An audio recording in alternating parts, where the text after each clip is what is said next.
When he was a 14-year-old again, and just to stance alone, before you play the ball, I realized that this guy has got, he looks good. And he started to, he just caressed the ball. Oh, that's a fine stroke. 6 runs. And that was a superb stroke by Hooper. He kind of has that infuriating habit of getting out when he shouldn't, and no doubt his greatest supporters find themselves a bit frustrated at times when he should make more runs than he does. Warren won't mind if he comes down and hits him over the top.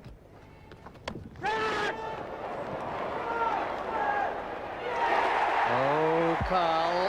When he's on song, there's probably not a finer sight in the cricket world than 𝗂𝗵𝗃. And that's well taken. That's a brilliant catch. That is a magnificent catch by 𝗂𝗵𝗃. Great timer of the ball, such a sweet timer of the ball, and really, as I say, it looks so effortless. Just pushing it through, that'll be 4. Prabhakar just cantering after it, but just pushed into the covers by Hooper. I'm not really saying that I have fulfilled my potential or anything like that, but I think it's going to get better. 𝗂𝗵𝗃 has a rare cricketing talent. Very few are blessed with the special gift of supreme timing, the ability to hit the ball with apparently effortless power. Born and raised in Georgetown, Guyana, he loved sport and always looked forward to the visits of the West Indies team, an interest that was reciprocated by the captain, Clive Lloyd. He always had a good word to say to me, so I suppose any young player getting a few good words from the West Indies captain, would cherish those and take it seriously. A meteoric rise through youth cricket, his Test debut on his 21st birthday, and 12 days later, 100 not out in Calcutta. The cricketing world were ready to acclaim a new star. It was perhaps surprising, though, that his role models were not West Indians. The 2 players that I really admired were not from the West Indies. I don't get me wrong, I enjoyed watching the West Indies play and so on, and it always thrilled me to watch them play. But my favourites were Gavaskar from India and Martin Crowe from New Zealand, simply for their styles and attitude and dedication to the game, just watching Sunil Gavaskar open the batting for India, he was the, complete master in judgment and stuff like that, which was very important in those days, to me. On occasions, Hooper has scaled the peaks of batsmanship. I remember him making 107 against Pakistan at Antigua, and Wasim Akram said it's probably one of the best innings he's ever seen. 4 runs.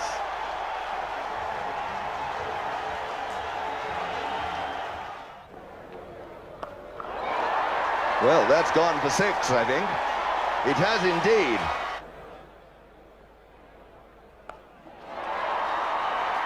Well, that was an emphatic stroke. 6 runs. And that's another one. Certainly, people like Brian Lara and 𝗂𝗵𝗃, I think, are 2 of the batsmen I would pay to watch. They're beautiful players. Carl's a great stroke maker. He's got every shot in the book. It all seems so effortless. Yet a Test average of only 30.65 in his 47 Tests to date suggests that he's not made the most of his undoubted talent.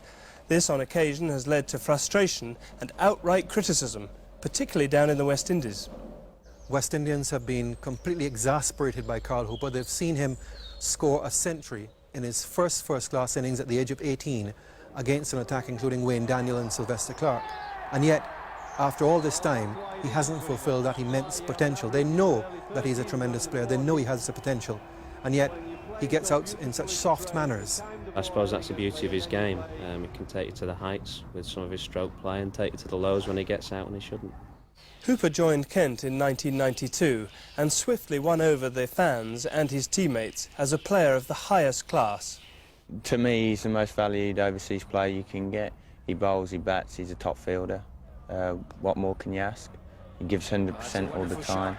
It's not as if he takes his game lightly. It's not as if he goes in and thinks, oh, well, I'm at Test level, let's play a few shots and whatever. He doesn't do that. He works very hard at his game. I said when we signed him, I thought he'd be one of the best 5 batsmen in the world, and I still think he is. I know he's had a poor series against Australia and come in for a lot of criticism, but there's no doubt about it, he's a much improved player than when he signed for us. It is frustrating when you've got such great talent as Carl, that when he doesn't produce as often as you think he should produce. I've had some help with my coach at Kent. Much more positive now, and rather than focusing on the negative side of the game, you focus on the positive side. I could throw the same ball to Carl at a land, say, on off stump, a good length on off stump, and he'd play 3 different shots to me. And, you know, we talked about that. That wasn't percentage as far as I was concerned.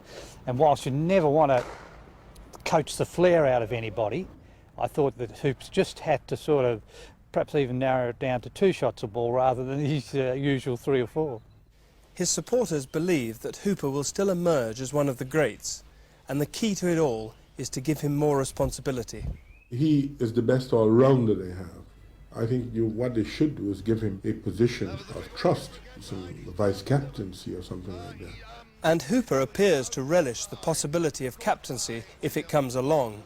I don't think it's going to happen for the West Indies for sure. I think I probably missed the boat a long time ago. Missed being captain for Ghana and so on. But certainly Kent. I'd love to be given the job for Kent, you know. I don't think the pressure there is as much, you know, but certainly like to do a job for Kent, and I'm sure I can. This summer may determine whether Hooper will go down in history as a great player or as a great talent that was never fulfilled. Over the years, it's been a hard struggle for me. There are a lot of things I had, you know, to fight and come to terms with, failure and so on, and I think mentally has made me much stronger, which I think are important, you know, assets to have as an international cricketer. So, you know, I'm not really saying that I have fulfilled my potential or anything like that, but I think it's going to get better. I think he's probably one of the best talents we have around now. I thought still he's in the probably top 2 players in the world at the moment. Lara is obviously the best player in the world, but I don't think Carl's far behind. Hopefully, maybe one day I can sit back at the end of my cricketing career and look back and say, well, yes, I've done the business and could hold my head up high.